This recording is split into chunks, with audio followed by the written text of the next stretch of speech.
It's a special pleasure to have Servin Bagheri from KTH today as a speaker. Servin got his PhD actually at KTH and then went on to be a postdoc in Geneva in Italy for I think 2 years, and then came back to KTH and built his own group, very active group, very dynamic group, and very diverse group, and then worked his way up the academic ladder. And it's a special pleasure to have him today. And he's gonna tell us about modeling the interaction between flows and complex surfaces. So Servin, over to you. Okay. Well, thank you very much, Peter and Dimitrios, for the invitation. It's a pleasure to be part of your seminar series. I watched the seminars by Jung and Clancy, and I hope I can contribute with increasing the range of topics here. So also thanks for everyone for showing up. So the topic is modeling the interaction between flows and complex surfaces, and more generally what we are interested in our group is really flow and surface interaction. So obviously, you have flows everywhere and you have surfaces everywhere, but there are particular problems or flow problems which are more sensitive to surfaces. And examples include, for example, particle near interfaces. You have, separated flows, or basically textured material in locomotion, and you have turbulence, rough ball turbulence, and also transport phenomena. And some of the things we're looking into is how can we model and control these problems both efficiently and accurately. So this is sort of the large picture of our activity. And I'm going to say something about all these problems during this talk. And really the idea of what we do is that, from a systems perspective, is that we consider the surface as an input. We have the texture, rotatability, elasticity, or some other features. And we want to sort of understand how these properties change the flow such that we can extract meaningful engineering properties like heat and mass coefficients or drag or fouling. And this model, of course, that maps the inputs to outputs can be quite different. And for example, it can be full DNS, where you don't only resolve the scales of the flow, but you also resolve every scale of the surface. And this is something we do. Below you have some simulations where you have turbulent flow over different types of surfaces. For example, liquid infused surfaces where you have grooves which are filled with different liquid than the flowing liquid, for example, oil, which is and water. And you have elastic surfaces, and also you have poroelastic or porous surfaces. And so this is one way of doing this, and to understand how surfaces modify flow fields. However, I'm going to talk about something different today. So another way of doing that is to first try to extract or model surfaces and their coupling to flows through boundary conditions, and use those boundary conditions in your Navier-Stokes solver to model the effect of the surfaces, and hopefully be able to extract or obtain an output which would be similar to reality. And so this is the idea, and this is what we're going to work towards. And to start off with, let's just look at what we usually do. And usually we have no slip, and this is what we usually think of a simple surface. And I guess we're all familiar with that. And then also something very familiar to us is Navier-slip. And usually we just say there's a complexity of the surface which can be modeled through some Navier-slip boundary condition. And here the Navier-slip is basically slip velocity at the wall, US, which is proportional to the shear through a coefficient L, which we call the slip length. And the slip length is really if you take the velocity profile at the wall and you extrapolate it down to 0, and the length of extrapolation is we call slip length. So this is a sort of, been around for a while, and we use it in all kind of different contexts. So some of the questions I want to answer or address rather in this talk is, what is complex actually? What do we mean by that? And how far can we get with this boundary condition? And once we cannot get further, what can we do? How can we augment it or look at more complex boundary conditions? Right. So it's really a matter of length scales, what boundary conditions which is appropriate. So here we look at the range of length scales, and starting off at the very low end, you have molecular scales, just below the continuum limit, and of course you can just go up this ladder of scales. You have a lot of investigations in life science involves membrane proteins or membrane other type of structures. Soft matter, you have polymer brushes, and then you go up, you have surfaces on plants and animals, and so forth, and up to engineering scales, where, for example, a typical thing would be the fouling of a ship hull. Now, depends, of course, what flow problem you're interested in. This is a bit obvious, but if you're interested in turbulence, you would not really, and you have a molecular scale roughness, no slip would be totally fine. But gradually, if you start to look at other flows, laminar flows or transport problems in porous media or lubrication, you could have a scale separation between the flow scale and the length scale of the surface, which is not too small or in a range where you cannot neglect the surface length scale, and you need to have something other than no slip. So three kind of boundary conditions that I'm going to talk about today is molecular slip, effective slip, and effective boundary conditions. And these boundary conditions are appropriate for different problems and different length scales. So this is really the idea, and this is really also the outline of the talk. I'm going to talk about these 4 different problems. So obviously, even though I have an hour, which is quite long, I will have 10-15 minutes of each of these problems. So I will keep it rather general. However, we have recently published papers on the lubrication and porous media and laminar flow parts, which I'm going to refer you to if you're interested in more details. And also we are preparing a manuscript for the Turbulent project. Right, so we're going to start off at the small scales and move up the ladder. So at the very small scale, we look at the lubrication problem and look at molecular slip. And we are interested in the validity of these of slip boundary conditions as a way of modeling complexity of surfaces, but we are also interested in just understanding problems and see if we can use these boundary conditions to discover things that we didn't know about. So this is more on the latter part. We're not going to focus so much on the molecular slip as a boundary condition, but use it to learn something about the lubrication problem. And the people have been involved here is my PhD student, Aidan, who has done most of the work together with Ujis, who's a senior researcher in our lab. And he has been involved in the very beginning of when we started looking at boundary conditions, and has been pretty central in all the things I'm going to talk about today. And also we have been collaborating with Thomas Sales, who is a CNRS researcher in Bordeaux. And this was what I'm going to present to you, was recently published as a rapid in PRF. Right, so let's start. So, one of the simplest canonical cases you can look at when you look at lubrication is a particle or a cylinder above a wall. And this is, of course, a model for where particle could be a cell, it could be a fiber, it could be a bubble, and the wall could also have some complexity, could be soft, porous, or inhomogeneous.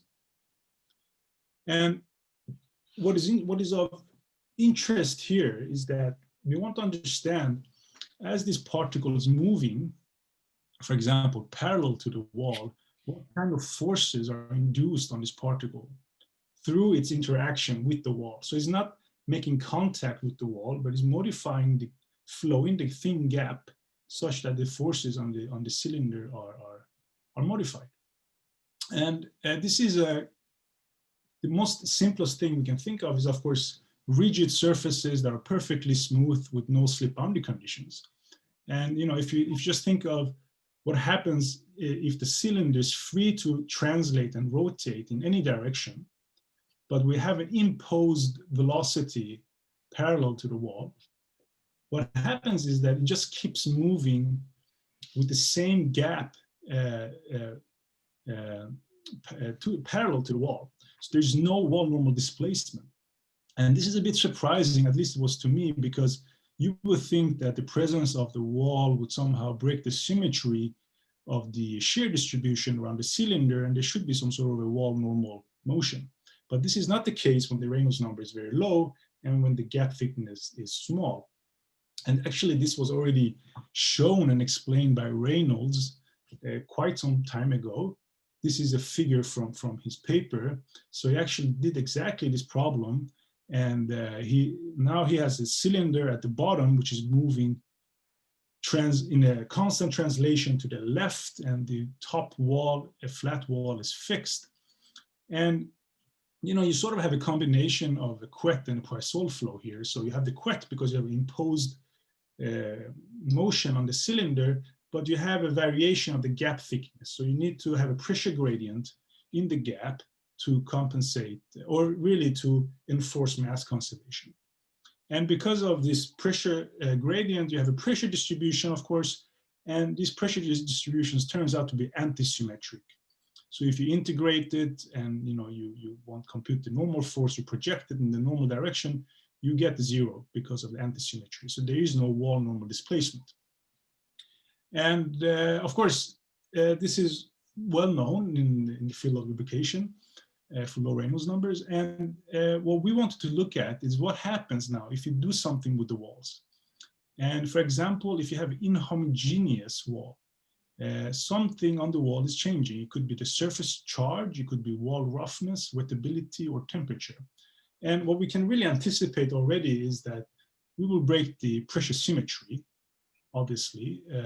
So we will have some sort of a normal force on the cylinder. I mean, this would not be unexpected, but the question is exactly how this happens and how significant it is. So before we look into the problem, just a little bit on how we model the surface inhomogeneities. So basically, one way to characterize surface chemistry in general is through the equilibrium contact angle theta, which is something you can easily measure macroscopically if you just place the liquid you're interested in on a solid, which you're working with, and measure theta. Now, most of the surface properties like surface charge or roughness or chemistry or temperature modifies the contact angle. So it's sort of one measure of surface complexity. And it turns out then that the contact angle, if the contact angle changes, also the slip length changes. So you can measure the slip length. So there are people who have measured through some sort of AFM kind of instrument the slip length of different liquids and different surfaces. And they vary the contact angle by changing the surface chemistry, and they measure the slip, and they see an exponential increase of the slip length L here with the contact angle. So clearly, if you change any of these surface properties, you change the contact angle and you are changing the slip length. So you can think of the slip length as a model of any surface complexity, or at least any change in surface complexity should result in a change of slip length. And we also look at the range of slip lengths here, which is something between 0 and 20 nanometers. So it's pretty small. Nevertheless, you have a change. So what we did is that we modeled the surface inhomogeneity with the Navier-slip. So you have Navier-slip in the blue interval here, and then you have no slip at the other zone. And we want to see what happened. And actually quite a lot of interesting things happen. So if you have a cylinder which is falling freely next to this wall, which is alternating between slip and no slip, you basically create normal forces in different directions, in alternating directions on the cylinder. So you get this oscillating behavior. And this is what you see with the gap thickness. It oscillates. And what is also interesting is that the sort of push force is slightly larger than the pull force. So you have sort of a net migration away from the wall very slowly, but nevertheless significant as time goes on. So there's this, sort of non-trivial behaviors that happen. And you can also look at you can also change the surface chemistry of the cylinder instead of the wall. Here we put the surface like a Janus particle where half of it is slip and half of it is no slip. And then we sort of impose the rotation on the cylinder and then let it be free to translate. And what happened there, that we saw the spiraling motion, and then we also saw again a net migration. And we tried different things. So there's all kind of exotic trajectories that you can obtain if you play around with the surface chemistry in terms of by using slip as a model. Now, this is fun, of course, and is interesting, we think. But the question is if it's actually relevant or significant.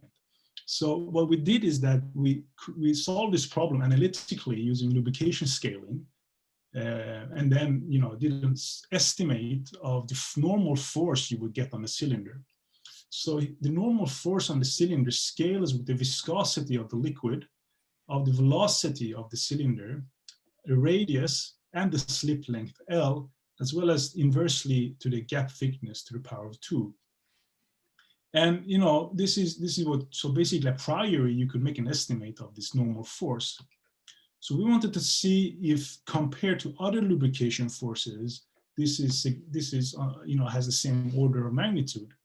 So one very well-studied problem in soft matter community is soft lubrication, where instead of a chemical contrast as we have, there's a deformable wall. And also here you have a normal force because the wall is deformed, and you have the scaling relationship, which people have looked at, which involves Young's modulus and other features of the soft wall. So basically, there's been experiments and these normal forces have been measured. So here's one experiment where you have a cylinder which is sliding down an inclined plate. And there's actually two cylinders here. So there's two movies superimposed on each other. The fast cylinder, which you see is moving a bit faster, is moving on a soft layer, whereas the slow cylinder is moving just on the sort of plate without any soft layer. And you can clearly see that because of the normal force, the cylinder is pushed away from the wall, and when it's pushed away from the wall, the drag on the cylinder is smaller, such that it can actually move much faster. So if you measure these things, or if you estimate these things, putting in the numbers, you get some sort of a force which is 5 millinewtons per meter for a gap thickness of 0.3 millimeters. So we wanted to see, if we were to use our scaling and we wanted to have the same normal force, how much of a change of a slip would we need on the surface, either on the cylinder or on the surface of the plate. And it turns out that 20 nanometers would be enough to actually induce a normal force as big as the soft lubrication or soft layer, which is 20 nanometers is not a lot, and you can achieve that by changing surface properties. So we anticipate that this could compete with other type of lubrication forces. So you can also, in interest of time, I will not talk about this, but you can also do similar comparisons in other areas and see that the force can be significant. So really, what I wanted to say with this first part is that slip, molecular slip can be small, but you can still use it as way of actually modeling macroscopic problems. As we saw, the cylinder had a radius of 10 millimeters, and it was a macroscopic problem, but we changed the microscopic feature of the surface through a molecular slip model to be able to perhaps explain large-scale observations. So there's a sort of a small scale and big scale coupling there. Now I want to move on to an effective slip. And here we come a little bit in more to the modeling aspect rather than the physics and the problem aspect. And I'm going to start off with looking into laminar flows, low Reynolds numbers. And again, UGIS has been really the driving force behind this work. And also a lot of contribution comes from two previous postdocs, Sudhakar, who's in India now and as an assistant professor, and Simon Pasch, who's back in Switzerland now. And this is also work we recently published in JFM.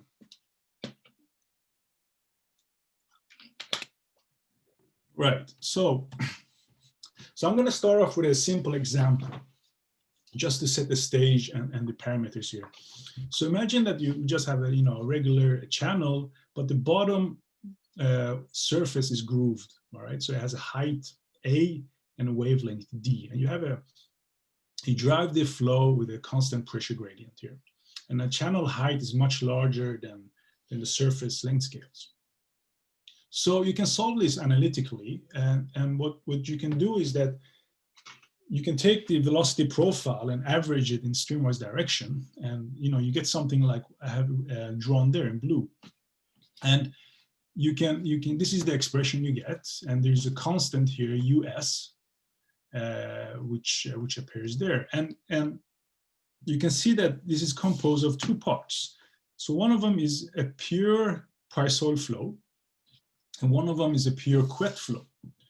And a US here is the Couette velocity you would need at this bottom wall, which is given here, which contains the surface features A and D, as well as the pressure gradient H and the channel height H. And if you superimpose these two flows, you get this profile. And this is now with solving for the flow around the groove, and then averaging. But you can imagine that you now have a smooth wall, and this bottom wall we call the interface. And you again sort of obtained exactly the same solution as you did for the groove walls, now by imposing a boundary condition at the bottom wall. So this boundary condition at the bottom wall is really your slip velocity, as we had before, but you can decompose it into two parts, the slip length and the shear, du dz here. So just be careful that Z here in this talk is the normal direction here. And the slip length here, you have it to the right, and it contains, again, the surface features, surface height, and the wavelength. So this is what we call an effective slip length for this interface, which is we put at the particular location.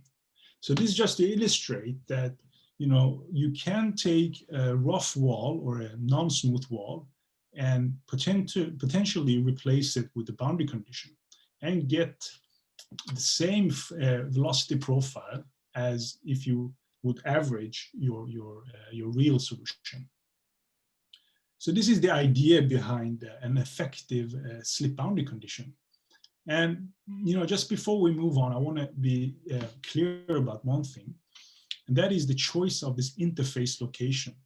In the previous example, I put the interface, the red line here, at sort of the mean roughness height, or like the meltdown height of these grooves.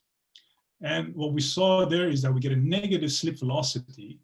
And according to the definition we had for Navier-slip boundary condition, we also get a negative slip length, right? So we need to actually go up to reach zero. Now, clearly we could imagine that we could place the interface somewhere else. We could place it on top or above the grooves, right? And then we will have to superimpose different profiles. Here we will now have positive slip velocity, and now we will have a positive slip length as well. So we need to go down to reach the zero. So clearly the blue profiles are the same. So even though the slip length and the slip velocity depend on the interface location, the velocity profile and the flux does not, assuming that you can have a linear decay below the interface. So assuming a linear decay, which Navier-slip does, you know, it does not really matter where you put the interface, as long as you stay, as long as you adjust your slip length accordingly. So from now on, we're always going to put the interface on the sort of tip, on the crest plane of the surface texture. Right, so this is the idea now. So the idea is to basically expand on this example. So imagine that you want to, you know, look at the flow around this shark, and you're interested in the take into account the modifications of the flow due to the surface texture. And this is a surface texture which people are very interested in. It seems to have anti-fouling properties, drag reduction properties, and so on. So what people usually do is that they actually extract this feature, they model it, and they maybe 3D print 10,000 of them and put it in a water tunnel, or do an immersed boundary technique in their DNS code. So the idea here is now is to actually take one of these textures only, instead of 10,000 of them, or even more, and analyze one of them, right? So based on the analysis of flow analysis of one of these denticles, we would like to compute the slip length. Now this is a 3D texture, so it will be instead of slip length, we have a slip tensor. I will talk more about that in a minute. But nevertheless, you get some sort of a slip length. And once you have the slip length, you know, you can solve your, use your favorite DNS code with a Navier-slip boundary condition and potentially model the effects of this texture the same way as you would actually model the texture. So in the same way as actually if you would resolve all the flow features around the texture. So this is the idea behind using effective slip as a boundary condition. Now, just does this make sense? And you know, it's not clear because you have a slip velocity at this interface, which we can say is scales with characteristic velocities US, and the characteristic velocity of the fast flow in the channel is UF. And you know, if you just use Navier-slip boundary condition, you would expect the US to scale with epsilon multiplied by UF, where epsilon is the ratio between L, which is a measure of surface length scale, and H, which is channel height. So, you know, Richardson in 1973 already did this actually. He computed the exact solution for the grooves. And, you know, he said that basically the slip velocity in practice will always be so small such that no slip holds. So he said that in practice, epsilon is always much smaller for this to make sense. So he never really thought about using this as a model for surface texture. He had a different ambition with his paper. He wanted to sort of motivate why no slip is a valid boundary condition by taking epsilon very small. So the question is, of course, after that, if epsilon has to be very small in order to use an effective boundary condition. And there are several examples where actually we can do this. And one of the better ones, I think, is riblets. As you know, riblets are the sort of streamwise aligned structures which can reduce turbulent drag by 8–10%. And you know, using effective boundary conditions, or effective slip rather, you can explain, not only explain the mechanisms of drag reduction induced by riblets, you can actually also predict them. So clearly it works when it comes to riblets. And also, you know, in chemical engineering and other fields, people, for example, explain macroscopic mixing in a microchannel using effective slip. So epsilon does not have to be, is not just an asymptotic limit. It can be, you know, it has to be below 1, but it doesn't have to be very, very small to make this framework work. So we did this, we tried a few things. One of the things we tried was a backward facing step, just to show you how it works. You have an inlet and you have an outlet. You will have a separation bubble here. And, you know, we put roughness there and we wanted to see what happens and if we could use an effective boundary condition. So the roughness looks like this sawtooth kind of shape, and epsilon here is 0.1. So you have a sort of an order of magnitude difference between the channel half height and sort of this box here. And you can solve this with full DNS, so you resolve everything just to have a reference. And here you have a separation. And if you look at inside the texture, if you take a small box now, you see that also inside these texture cavities, you have a sort of a recirculation zone. And this is how it looks like. So you can take a plane at the tip of these textures and look at the velocity and average the velocity in x. Oh, sorry, not in x. You can just look at the velocity and as a function of x.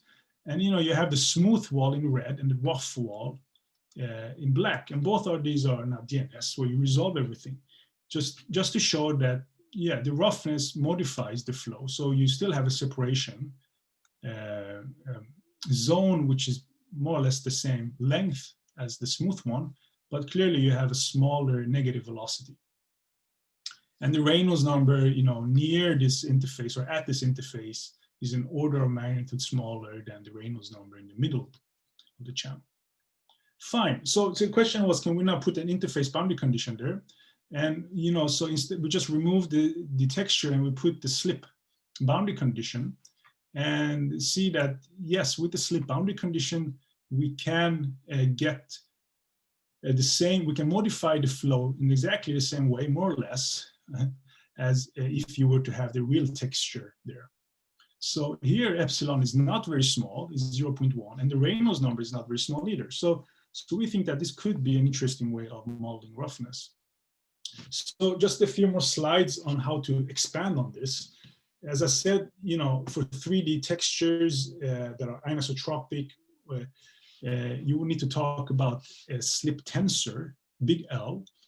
And here, this Navier-slip boundary condition is written in a little bit more general form. So you have the slip tensor, and you have the tau here, which is the stress, the stress on the interface.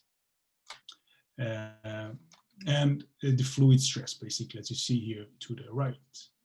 So you basically get this Navier-slip, and people in the super hydrophobic community have analyzed this quite a lot, and it has some nice properties. It's symmetric and is also positive definite.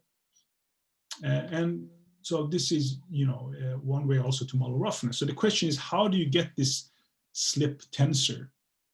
So I'm going to go over this a bit quickly since I'm running short of time, but the idea is that in order to get the slip tensor, you can really analyze one texture, right? So you take one texture, for example, the cylinder here, and you take this computational box and you assume a few things. You assume that this texture repeats itself, right?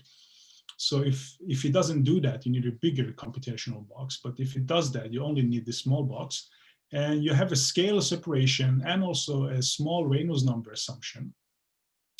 And having these assumptions, you can use linearity and basically show very in a few steps that you can get the slip length by just solving this small problem, which is very nice because we only need to solve a small problem or a few of these small problems to get all the components of the slip tensor.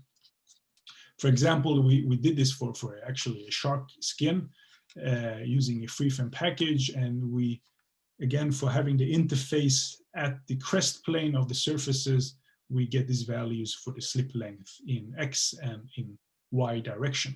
And these values tell us something about the surface. We can use them as boundary conditions, but they're also measures of the surface. So the sort of resistance imposed by these textures is inversely proportional to the slip length, right? So here you have in the streamwise direction, there's less resistance imposed on the flow compared to the spanwise direction.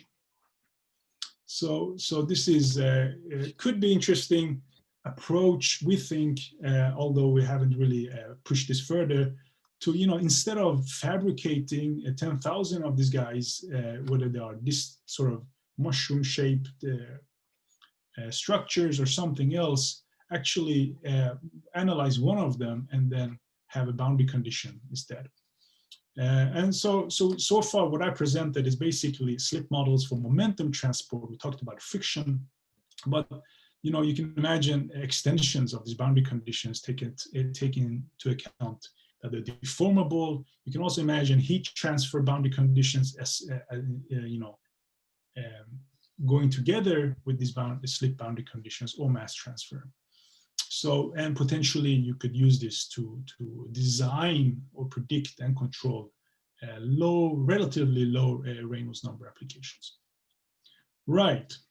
So I think I'm going to speed up a bit. I'm going to talk faster the longer we get into the talk. I still have 2 more applications to talk about, and it's getting more complicated now. Now we want to look at transport in porous media. And now we're going to, you know, effective slip works, but you need more. And this work has, again, of course, been involving UGIS and also Surakar and Simon. And this was recently, or is actually in, I think, in production now for transport in porous media. So what are we interested in here? So it's a really similar problem, but I think the application field is slightly different. So, you know, there's a lot of interest in characterizing transport from open flow to inside a porous medium. You have this, you know, in medical applications, this could be a tissue or a scaffold or a hydrogel, or you have it biomaterials, you have it in engineering applications and chemical engineering in particular. So you would like to do this, you know, like to find models efficiently and with precision. And you have different mechanisms for transport, advective and molecular and so on. So how do we model these things? I mean, obviously we cannot resolve the flow in each pore. I mean, this is basically, we cannot afford that. So, you know, one way of doing that is to solve Navier-Stokes, where we know we just have a flow, solve Darcy, where we know we just have a porous, and then we need a boundary conditions between the two. So the question is now then simply, what are these boundary conditions? So now we don't only need the velocity now, as we did before, we also need the pressure, because when you assume Darcy's law, you're basically solving for the pressure, and you just obtain the velocity field as a post-processing step. So, you know, we need also pressure boundary conditions. And, you know, we think that we want to have a method such that can solve for any arbitrary porous texture. It can be layered, it can be anisotropic, and so on. So again, we have to assume a scale separation such that the pore length here is smaller, for example, than the thickness or the height, and the flow structures, H, and also a creeping flow near the interface. So these are the assumptions we're gonna have. Right, so this is an old problem. You know, Beavers and Joseph worked on this and had an empirical relation. Many people have looked at this from different fields. And, you know, it's a bit, I guess, disappointing because it turns out that there is no unique set of boundary conditions that once we know them, we can just hold on to them. Actually, the boundary conditions depend on your problem. So what you really need is a framework. For example, if you have a filtration problem compared to a different problem, like shear problem, you will have different boundary conditions. So one, you know, this is what we would like to have instead of a set of boundary conditions, that we have a physical problem. When we have this whole blue box here is a framework. We take our physical problem and, you know, the output would be the interface conditions. And if we change the physical problem, we will probably need to redo the whole framework to get new interface conditions. We would like this framework to have certain properties, you know, be accurate, have the link to macroscopic features, and be understandable, and so on. So one sort of systematic framework is MultiScale expansion or homogenization. It's also what it's called. And, you know, you start off with scaling, and that's really what's important here. And that requires an understanding of the physical problem.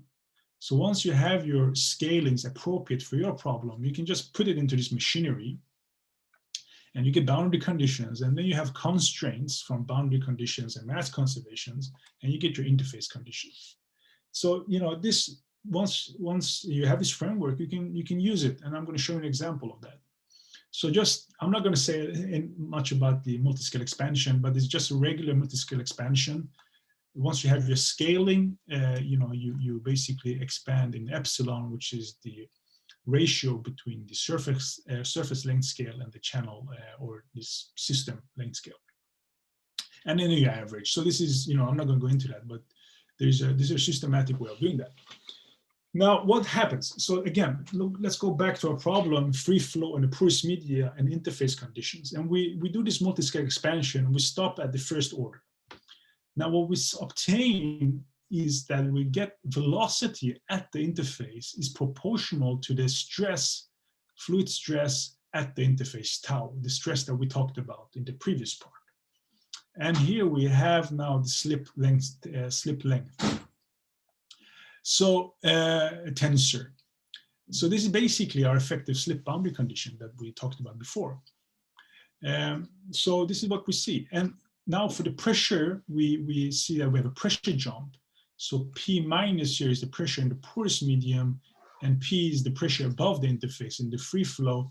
And there's a jump here which is proportional to a stress, right? And B and L here now are sort of the constitutive parameters that we need to determine for the particular porous geometry. And they can be obtained from microscale unit cell problems. So we see that here we have again our effective slip, but we also need something for the pressure. And let's just expand these conditions a bit. For a 2D system, the effective slip takes this form here. Again, we recognize things. Just we have the full sort of the UDZ and the full sort of shear here. And this was already, by Safman in 1971, proposed as a boundary condition for porous media. And at the first order, we have actually zero transpiration. So there's no normal velocity across the interface. And then we have this pressure jump, which has these two terms, and they look a bit complicated, but let's just take a look at them. So if you take a look at them, you have two terms. And the first term really is just saying that there is a balance between the normal stresses, right? So the gray box here is the normal stress from the free flow, right? And the left-hand side, P minus here, is the normal stress from the porous material. There, in the Darcy approximation, you only have the pressure. So this is just normal stress. But then there's a second term here. And this second term is basically a velocity multiplied by a constant F, and it gives you a sort of a force, force per area. And this constant here is a friction factor. So if you have a velocity Ux, you can have, a normal force, like in Stokes' force law, you would just have force proportional to velocity. And this is the coefficient of that. And this only occurs if you have anisotropic porous media. So you can get this. So this is again a normal force on the interface because of the top layer of the porous material. So we can make sense out of these terms, and we're going to look into a little bit later how they perform. Now we can go even one step further. So let's expand one more step, and we get these additional terms in our velocity boundary conditions, and we get the second order terms. One of them is the Darcy. You see that you have the permeability K and the pressure gradient. And the gray box here is actually the one the boundary condition proposed by Beavers and Joseph.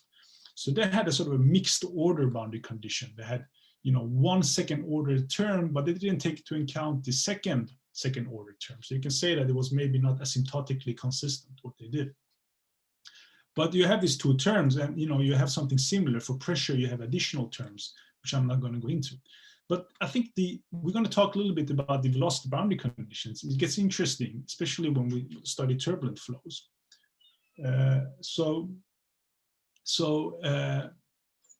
Right, just a second.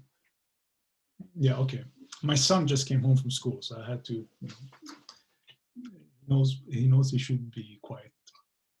But let's continue. Let's look at this transpiration again for 2D. So, there's a lot of terms here, but we can try to look at them one by one. So here now you have transpiration across the interface. And this is, this one is just due to Darcy. From mass conservation, you get that there has to be, the velocity that goes from outside the interface has to end up somewhere. And that's going to be the Darcy velocity. So, that's what it is.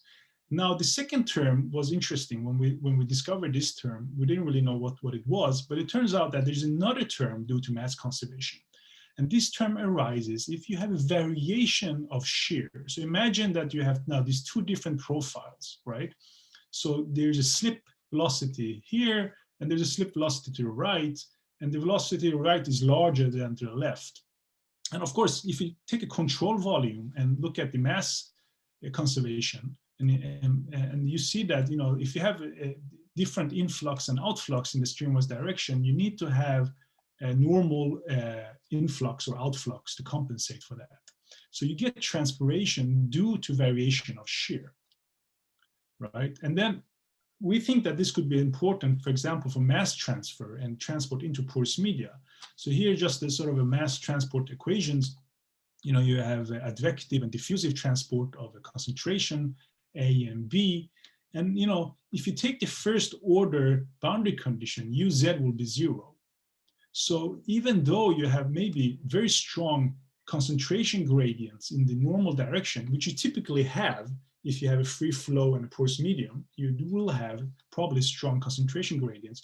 You will not have normal advective transport in the first order boundary conditions because UZ is 0. So on the other hand, if you take the second order, UZ could be small, but the concentration gradient could be large. So effectively, this term might be important. We haven't looked into this though, however. So I think I'm running short of time. I'm not going to go into, I'm going to skip over this, but we did validations of these boundary conditions for a sort of a well, porous well with all kinds of different porous structures. And when you do this and you compare it to other methods, it behaves consistent and in a correct manner. You can compute the errors, and with the first order or the second order interface conditions, you get really low errors compared to full DNS. So we think that this could be an interesting problem or interesting way of modeling transport into porous media. And this is already being done. People are modeling these things, but with, I would say, more ad hoc methods like Brinkman boundary conditions or something else. And the way the models that exist today, they're so sort of, they're not as accurate, I think, as what you could do. So they are more used to confirm or, experimental observations. However, I think with this sort of more accurate boundary conditions, you could potentially, even use this interface conditions to model, to predict transport rather than just confirm your observations. So there's a bunch of problems which we think that this could be interesting. All right, now I think I need to speed up. The last part is going to be about turbulence. And this is, Sayed here is, I think, still a first-year PhD of mine who's been partly working on this. And he took over the work that Simon pushed a while, and which we are preparing and hopefully submitting soon. Right, so what do we want to do now? So we're increasing the complexity and the length scales. So we are looking now at a turbulent flow over some rough surface. And of course, clearly now we have Reynolds numbers, which are not very small. So the force is proportional to velocity squared, and we have the skin friction CF. And again, we ask the same question, can we model the effects of the real rough wall through a set of boundary conditions? And we're going to try to see how far we can get with different type of boundary conditions. And I think some of you, from the engineering fluid mechanics side, we definitely know what Moody chart is. But just to recap, basically the skin friction depends on the surface roughness. And if you increase the Reynolds number, eventually all surfaces are rough, right? So for sufficiently high Reynolds number, all surfaces are rough. And to sort of get into the rough regime, you need to go through a transitional roughness. And transitional roughness spans quite a bit, it is an order, more than an order of magnitude in Reynolds number. And this transitional roughness is sort of, dominated both by viscosity and pressure at the wall. And we want to sort of model this part of the Moody diagram, at least not more to the left, I would say, of this box. Right, so just to set the stage, let's work through the terminology here. And this might be familiar to many of you. So the mean, you can take the mean velocity of a wall-bounded turbulent flow and decompose it into different parts. You have the viscous part, you have the logarithmic part, and you have the wake part, roughly speaking. Now, the logarithmic part, the log region, can be written in the following way. So here you have a logarithmic part, and then you have a constant, a von Karman constant, as well as another constant b, which seem to be fixed and universal for most wall-bounded turbulent flows. And the plus here indicates a normalization in inner variables, basically based on the velocity, which is defined from the friction at the wall, tau w. All right. So this is basically the logarithmic law. And now what happens if you have a rough wall? So classical rough wall turbulence theory tells us that the logarithmic sort of the part of the mean flow is shifted. So it is basically just a shift, but the angle stays the same. And we call this shift, we denote it by big delta and big U, and we call it the roughness function. So if big delta U is smaller than 0, then the shift is upwards and the drag is reduced. All right. But if delta U is bigger than 0, then shift is downward, as we can see in this figure by the red line. And the mean velocity is reduced such that, which means that drag is increased. So instead of talking about drag or skin friction, we will talk about the roughness function, which is directly telling us something about the drag. Okay, so this is really the background. Now, what Orlandi observed a few years, or now 14 years ago, was that if you take the roughness function and plot it as a function of the wall normal velocity at the interface, at the crest plane of a roughness, you see a strong correlation, right? So the larger wall normal velocity you have at the crest plane, the larger roughness function, the larger will be the roughness function.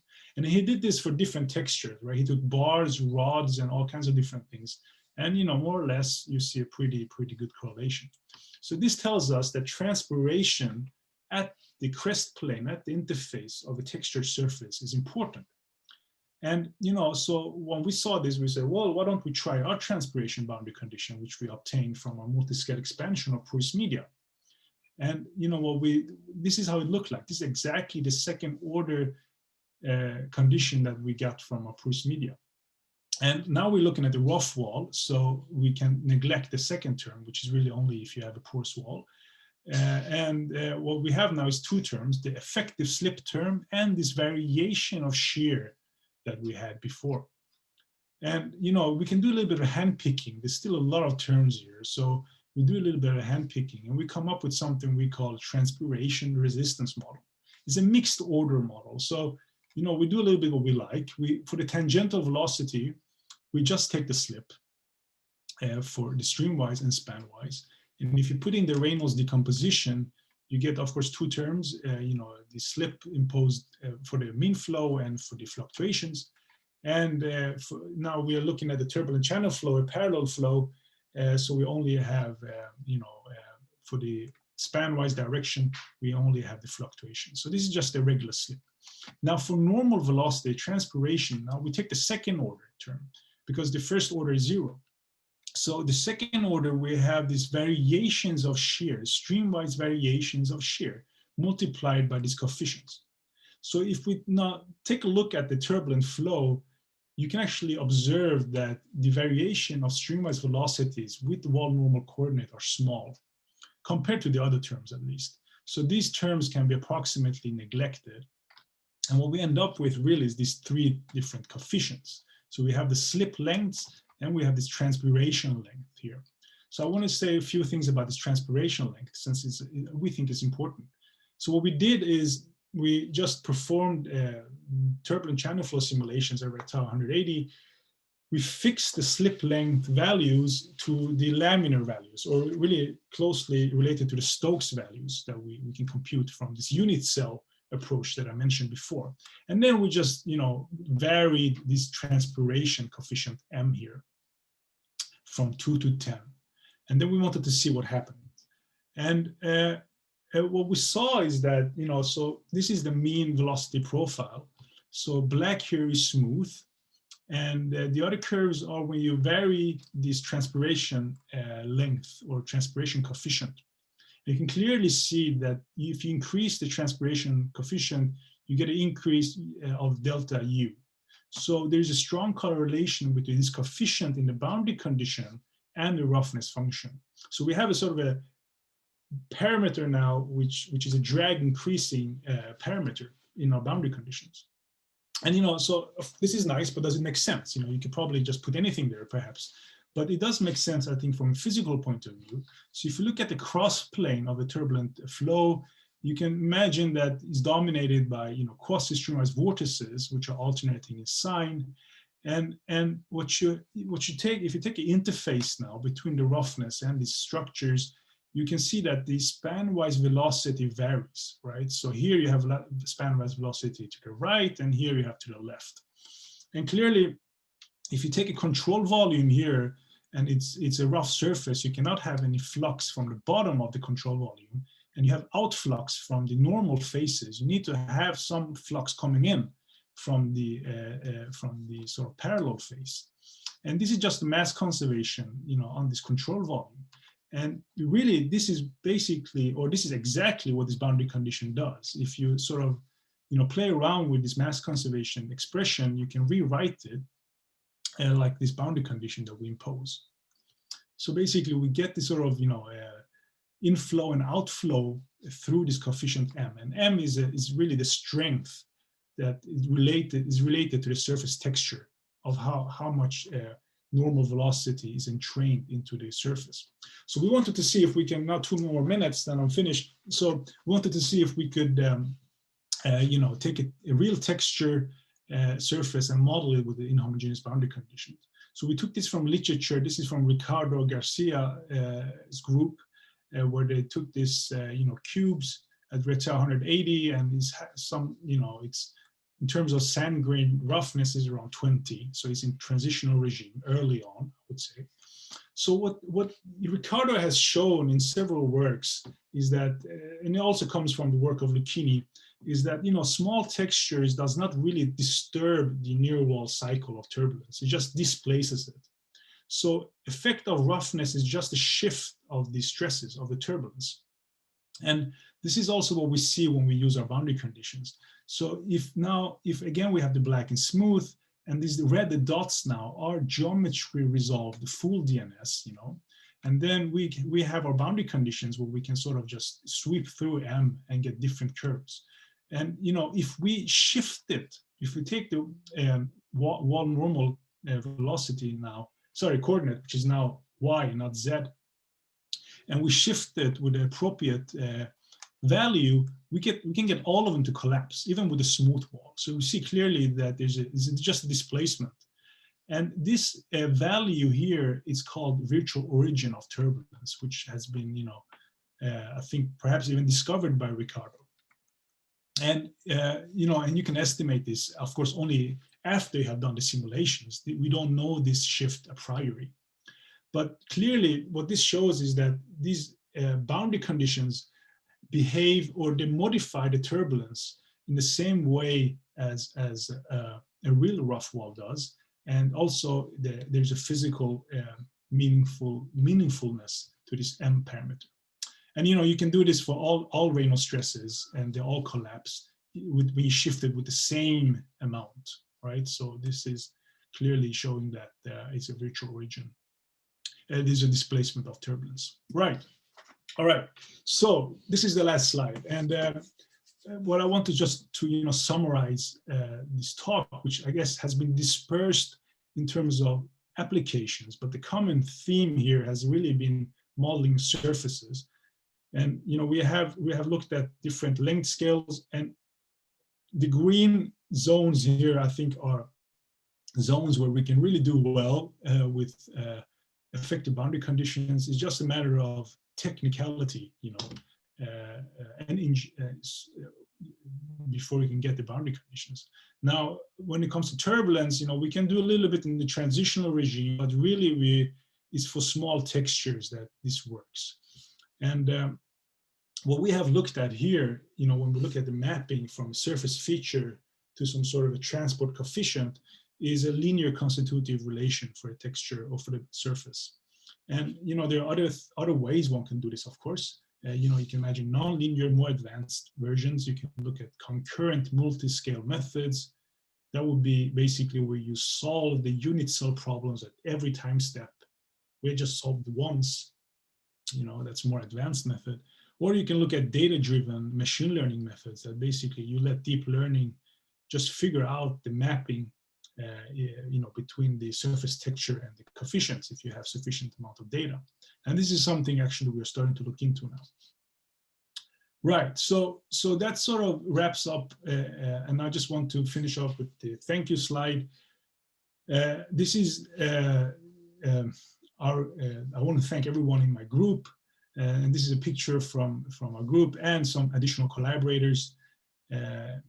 And I think the central figure here has been Ujis. We started this work together from scratch when he was a PhD student, the latter part of his PhD work, and then he's been involved in everything I've been talking about today, and also previous postdocs, of course, are greatly acknowledged, and clearly the funding agencies.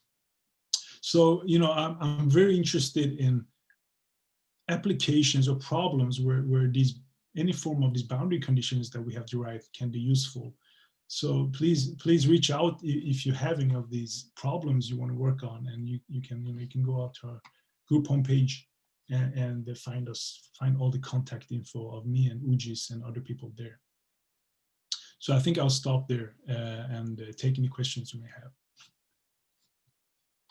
Well, thanks a lot, Servin.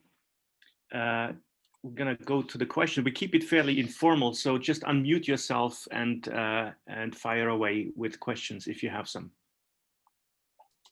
Okay, so while people think about that, let me start out with a question. Have you actually thought about designing boundary conditions? Doing the inverse problem and making smart interfaces and smart walls that particularly respond to features that you expect in a flow.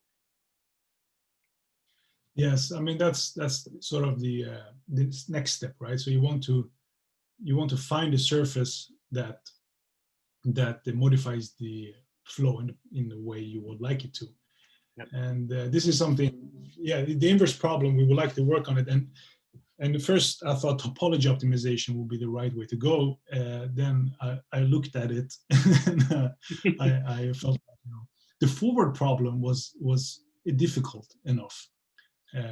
Now the backward problem, it's we haven't looked at that, but they're definitely very interesting. And the people have done this for like porous media in the interior, but not so much for surfaces, I believe, yet. We need to do the adjoints and things like that with topology optimization, and could potentially be rewarding. It's a technical. Yeah, it's going to be very hard. Yeah. Yeah, I think so. Yeah. All right. Any questions from the audience or participants? Just unmute yourself. Yeah, I have one. Good. Really nice talk. Thank you. Really enjoyed it. Where you derive your extension to the Beavers-Joseph type boundary condition, does the fact that it's a shear flow, background flow, make any difference, or you could even have a stagnation point flow oncoming onto the surface. Would anything change there? Yeah, thank you. That's a very good question. And that's one of the points I want to make, is that there is no one boundary condition. So if you were to do a filtration problem, like membrane or like stagnation, you would like probably to scale differently at the very beginning before you do your multiscale expansion. You might have a different scaling, for example, for the velocities with respect to your characteristic length scales and velocities, and then that would result in different boundary conditions. So I think I would say that our problems are designed for shear-driven flows, but probably the boundary conditions would look different if you have a normal flow to a porous medium. Yeah. Great, thank you. So that's why I think also there's been such a confusion, because there's so many boundary conditions out there. Everybody has their own favorite, and that's because everybody works on a different problem, more or less. Yeah. Can I make a comment here? Yeah, please. Yeah, please. Yeah, because sort of from my understanding while working on these boundary conditions is that it's actually, I mean, it's the safest thing to say that the boundary conditions will certainly look different, because there will be modifications, but we ourselves, we have tried different scalings too for the same shear-driven flow, for example, and we've looked into papers where they consider this infiltration problem, where you actually have a stagnation point and you have flow going in the porous material. And the funny thing is that at the end, the boundary condition terms that you get are very, very similar. I mean, the orders they pop up will probably change and something will change, but it's sort of not completely two different worlds. Mm-hmm. So the type, the functional form is the same. Sort of, I think so, yes. Mm-hmm. Can I ask a question? Yes, please.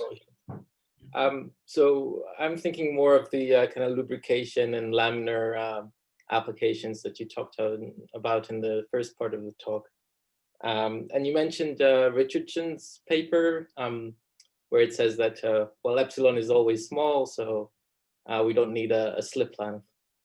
I think a problem is generally that if epsilon is not small, so if you have a disturbance which is not so small relative to the scale of your geometry, then you don't actually have an intrinsic slip length, right? That's not something that you can actually define and calculate. So for example, if you have a channel with some sort of undulations and the amplitude is not so small compared to the width of the channel, then you get one slip length if you calculate a pressure-driven flow. You get another slip length if you calculate a co-ed flow. You'll get another slip length if you think about a more complicated flow. So in that sense, when you say the goal is to kind of replace a surface with effective boundary conditions or an effective slip length, is that even something that you can do? It's very appealing to think about it that way, but in reality, unless you do have this separation of scales, there is no intrinsic slip length, right? Yeah. So that's a very good question. I mean, this is really, I think, the whole central point, central question. And I think this is my point, that it is intrinsic. I mean, it is, you can have, we have worked on this with, obviously you need to have some scale separation, but it can be quite poor. So we have had a scale separation of order of magnitude. So it's 10 times smaller, right? So, you need to have that, some scale separation, and then you need to have some linearity, so even if you have a Reynolds number in inertial effects, at the surface, the Reynolds number could be lower. So if you have some linearity, even Reynolds 10 would be fine. It doesn't have to be in the limit of low Reynolds number. Then the slip lengths become independent of the flow configuration of the system scales. And this is something we have observed, and this is something we can see in our derivations. So it is a measure, under these conditions of a surface, and not, and you can basically do these unit cell problems and then apply it to different problems, different configurations, different geometries. As long as you have a separation of scales, then yeah, but the separation can be pretty poor. Yes, but obviously, if you have, if you don't have a scale separation and your grooves are as big as your channel height, then you're doing a different problem. I think then you're doing more like a bluff body, different problem. So the idea is to look at, look at outer flow over a texture surface, but it does not have to be 3 orders of magnitude, 2 orders of magnitude, because then it would have been more like a mathematical tool rather to show how slip converges to no slip in the limit of asymptotic expansions or something like that. But we think it could be a practical tool. So if you look into a lot of fields, when they characterize surfaces, they talk about the geometry only. They talk about the mean height, RMS of the skewness of the surface and so on. But if you look at the porous media, in porous media literature, they always talk about the geometry and permeability. So permeability is a measure of the resistance to a flow passing through the porous media. And I think effective slip is a measure of, how much a flow is resisted by a surface. So, it deserves, I think, to be up there with other measures, geometrical measures of a surface, under these conditions, of course.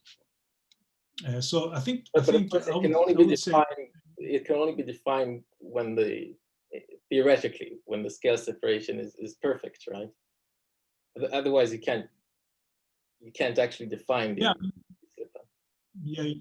yeah. I mean, you need to have from an engineering point of view, you only need to make sure that it's order of magnitude or factor of 5 even smaller than the length scales, which are flow related to the flow. And that's why it's so difficult to do it in turbulence, because in turbulence you have a range of length scales, right? I mean, you have the length scales related to the quasi-stringized vortices, and there are basically 20 viscous units. The center of that is 20 viscous units from the wall, and we can see that if you need to have them, you need to have the surface features smaller than 20 viscous units to be able to do anything with these boundary conditions. If you have it, I'll just comment that there is an exception to that, where even when you have quite a good scale separation, the slip length is still not intrinsic. So this happens so typically the slip length that you get is kind of proportional or on the scale of the period of the disturbance, but it doesn't have to be. So there are cases where the slip length turns out to be much larger than the period. And in that case, even if you have excellent scale separation with respect to the height of the channel, then the idea of an intrinsic slip length doesn't work so well. So this happens, for example, if you're thinking about a super hydrophobic surface where the solid fraction is very small. Yeah. So the thing is with yes, this is for textured single phase flows, but if you start to look at multi-phase surfaces and other, or like polymeric flows or anything else, then the slip length has a different it's a different constitutive relation for different problem, and then definitely you could have a different type of issues arising. Yes, for sure. Thanks. But so I wouldn't say this holds for any kind of surface texture. It has to be single phase at least, and we're looking more at roughness. But yeah, but that's a good point. I mean, I think there is a room for applications here, but it's not it's not going to solve all our problems. Yeah, even though if you have scale separation. Yeah. I guess one danger in doing this, right? If you find an effective boundary condition, you could have, for example, a 2-dimensional flow, span-wise variations, and then you come up with a slip length model, and then you end up with a 1-dimensional flow. Now, when you do the stability of that, right, the hydrodynamic stability of that could be very different from the one that has span-wise variations, right? Because you're doing away with all the span-wise variations. So, you know, you probably have to be a bit careful. Yeah, this is the point, because this is again the same thing, because if you have the scale separation, so you have to think about this is an average. So you basically, if you were to have span-wise grooves, you would basically have span-wise flow. But if you were to average the span-wise flow, it would be zero, right? If it's symmetric. And this is why these boundary conditions are effective, because they take into account only the average behavior. So that's consistent. So we can only expect mean flow and average modifications, and not really we cannot capture the flow features on the scale of the texture, only at the scale of the system, basically. Yeah. Right. So there could be instabilities that you can miss. Right. There could be instabilities on the scale of the features. Yes, of course. And then, so again, this transpiration is some sort of, you know, it is a way of sort of, I think, to model instabilities, but it's still on a macroscopic level. It's still on the system scale. You have variation of velocity and shear on the big scale that could induce transpiration. But if you have variations of velocity on the groove scale, you know, like dispersive stresses or something like that, then the model will not capture that. So it's really an averaged approach. Yeah, that's the only thing we can hope for. I think that's sort of you know, part of the definition of an effective boundary condition. Yeah, sure. Yeah. Thank you. Sure. Any more questions from the audience? No? Well then, thanks a lot, Servin. It was a very nice and interesting talk. And I just want to briefly mention that we're going to have another Friday seminar next Friday, okay, the last one of the term before we go into the Christmas break. So I hope to see many of you there. Okay, thanks a lot. Thank you, Peter and Dimitrios. It was a pleasure. Thanks.